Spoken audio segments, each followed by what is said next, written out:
Hello everyone, welcome back to my YouTube channel. Today I'm going to teach you how to download Turbo C for Windows operating system.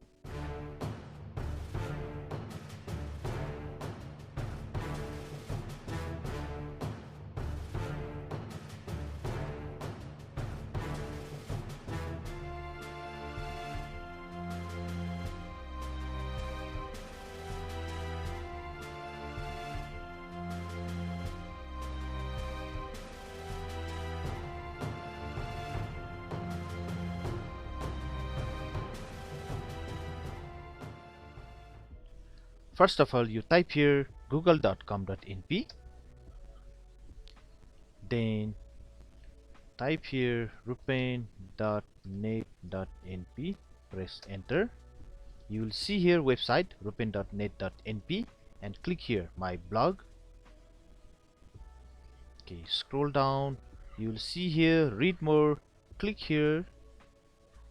Again you scroll down and you will see here one link to download Turbo C++. Click here. You will see here the link with zip file, so afterward you can download from here. Then you can run Turbo C++ for your Windows operating system. Enjoy programming. Have a good day to everyone. Bye bye.